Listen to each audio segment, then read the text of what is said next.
Assalamualaikum warahmatullahi wabarakatuh. Jumpa lagi dengan saya dalam Carita Sunda.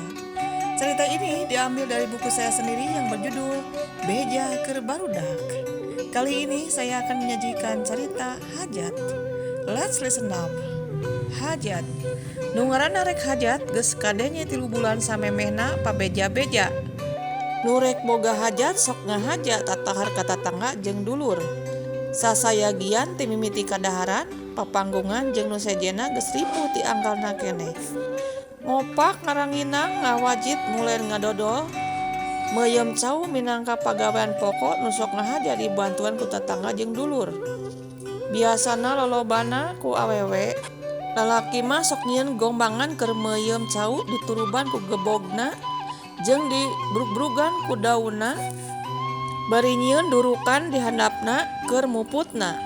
Keur ngawadahan dahareun sabangsaning opak ranginang jeung nu sejena nyaeta rinjing jeung besek. Nyieun rinjing teh kaasup rada lila da kudu ngalah heula awina. Si awi dipotongan jeung dibelahan terus diraut sina ipis jeung lemes. Sanggeus kitu mah tinggal dianyam jiga karinjang leutik. Bedana jeung besek tina kerepna jeung jangkungna. Rinjing mah carang jeung rada badag, sedengkeun besek mah kerep jeung pendek.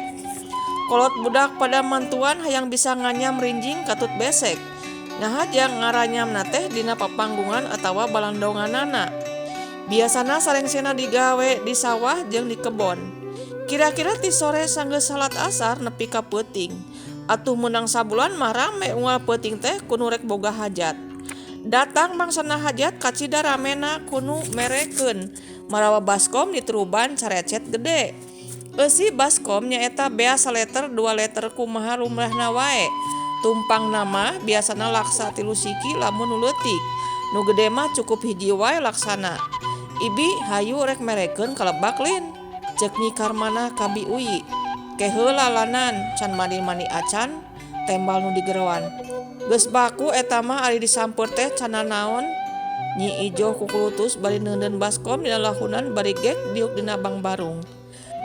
Ngalabring kolot awewe ngarelek baskom dibarengan ku budak-budakna da hayang ngilu.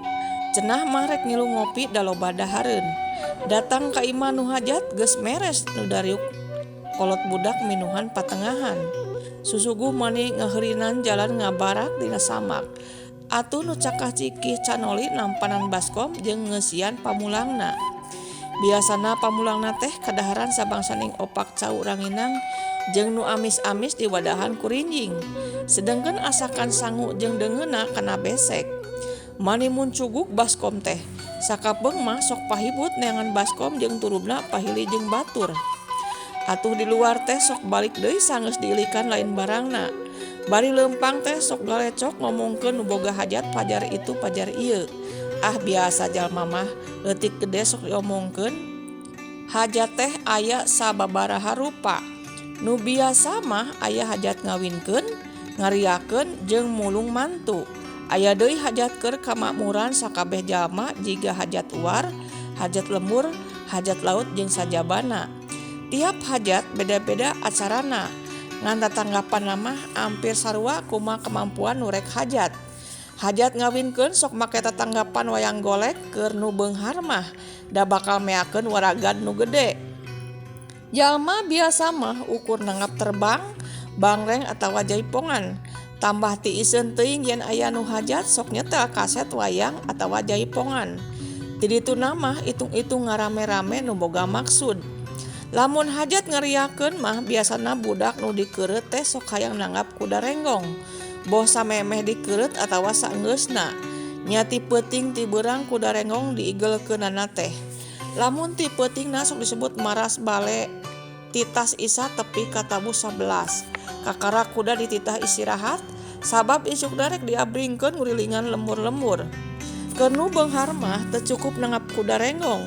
Sanggeus beres kuda ti beurang teh ti peutingna sok dituyukeun ku bangreng.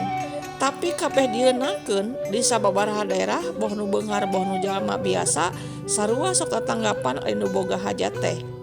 Keur urang lembur mah arang langka aya hiburan. Lamun rek aya nu hajat boh nu jauh boh nu deukeut sok pabeja-beja. Atuh samemehna sok tatan-tatan ngeralah heula duit keur bekel lalajo. Aya nu bedugan saperti tandur, ngagasrok, ngaramet atawa gacar keur awewe. Lamun lalaki mah beduganana teh nyaeta kuli macul jeung kula-kuli di kebon. Saeutik keneh nu ngadon dagang atawa digawe ka kota teh. Paling oge ngilu ngaduk lamun parang aya nu keur ngabangun imah gedong. Nyen imah pangrumah arang langka nu dibayar dasa kedeung. Paling tukang basna nu sok dibayar mah kitu mah dasararea oge pada butuh ku tanaga, silih tulung jeung tatangga geus jadi ciren urang lembur. Tara ieuh upah buruh lamun nyen imah mah da kacida berat waragadna. Hajat hiji ciri mere mawehna urang lembur, silih asahan dahareun rezeki jeung tatangga, itung-itung milu bungah kanu boga hajat. Boh kitu deui nu boga hajat hayang kaasaan rezekina mere kabungahan ka urang lembur. Ku kituna hajat teh mangrupakeun curak-curak urang lembur, itung-itung syukuran kanu nikmat ti anjeunna. Itulah cerita hajat. Terima kasih sudah menyimak. See you.